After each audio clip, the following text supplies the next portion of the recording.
ஆவின் கனிகள் series 3 piece சமாதானம்.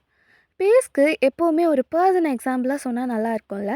அது யூஸ்வலாக நமக்கு தெரிஞ்ச ஃப்ரீடம் ஃபைட்டர்ஸ் மிஷனரிஸ்ன்னு இல்லாமல் இவங்களையும் தாண்டி நமக்கு தெரியாத ஒருத்தர் தான் பாட்ஷா கான். இவரை ஃப்ரான்டியர் காந்தின்னு சொல்கிறாங்க. There is a reason. இவர் பாஸ்டூன்னு சொல்லக்கூடிய ஒரு குழுவோட முஸ்லீம் லீடர். இது ஒரு எத்னிக் குரூப், மெயினாக ஆப்கானிஸ்தான் அண்ட் பாகிஸ்தானில் தான் இருக்கும். இவர் பிறந்து வளர்ந்த கல்ச்சரில் எல்லாருமே பழி வாங்குறது கொல்றதுன்னு தான் இருந்தாங்க. ஆனால் இவர் சமாதானத்தை சூஸ் பண்ணவர்.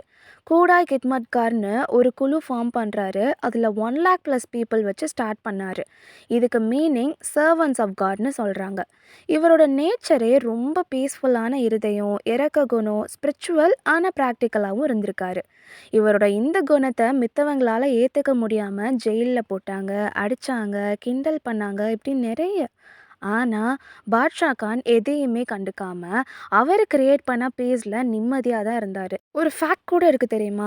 நம்மளை ஒருத்தவங்க திட்டும்போது, மார்க் பண்ணும்போது, ஏதாச்சும் குறை சொல்லும்போதுன்னு இப்படிலாம் பண்ணுறப்ப நம்ம அமைதியாக எதுவுமே பேசாமல் நம்ம பீஸ்ஃபுல்லாக இருக்கும்போது தான் அவங்க இன்னும் கடுப்பாவாங்க. நோட் பண்ணி பாருங்கள். பாட்ஷா கானை எவ்வளோதான் அவங்க டிஸ்டர்ப் பண்ணியும் அவர் பீஸ்ஃபுல் ஹார்ட்டோடு இருந்தார். மித்தவங்களையும் 1,00,000+ கிட்ட சேர்த்து ஒரு குரூப் க்ரியேட் பண்ணியிருக்காரு.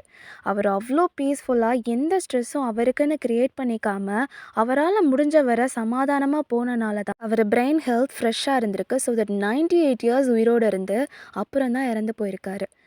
ஒரு பீஸ் மேக்கிங்கில் நிறைய மல்டிபிள் ஆஃப் சேஞ்சஸ் கிடைக்கும். நீங்களே ட்ரை பண்ணி பாருங்கள். ஒரு ப்ராப்ளம் நடக்கிற இடத்துல நம்மளும் டிபேட் பண்ண, அந்த ஆர்கியூமெண்ட் வின் பண்ண, ஆங்கர் எக்ஸிக்யூட் பண்ணன்னு இருந்தால் ஆப்போசிட் பர்சன் நிம்மதி போகுதோ இல்லையோ நம்ம நிம்மதி போயிடும். சமாதானம் இல்லாத இடத்துல கண்டிப்பாக நிம்மதி இருக்காது. பைபிளில் கூட அதான் சொல்கிறாங்க. சமாதானமாக இருக்கும்படிக்கே தேவன் நம்மை அழைத்திருக்கிறார். God hath called us to பீஸ்னு 1 கொரிந்தியர் 7:15 சொல்லியிருக்காங்க. ஸோ சமாதானமாக பீஸ் ஸ்ப்ரெட் பண்ணுறது நம்ம கூட இருக்கவங்க, நம்மளோட சரௌண்டிங் எல்லாத்துக்குமே நல்லது. அதுவும் நமக்கு ரொம்ப நல்லது.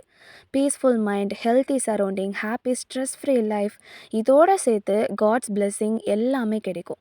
ஸோ பீஸ் ஸ்ப்ரெட் பண்ணி உங்களுக்குள்ள அண்ட் உங்களை சுற்றி நடக்கிற டிஃப்ரென்ஸ் நீங்களே பாருங்கள். அண்ட் நம்மளோட அடுத்த சீரீஸ் 4 பொறுமை, பேஷன்ஸ். அதோட அப்டேட் மிஸ் பண்ணாமல் இருக்க நம்ம சேனல் ஃபாலோ பண்ணி சப்ஸ்கிரைப் பண்ணிக்கோங்க.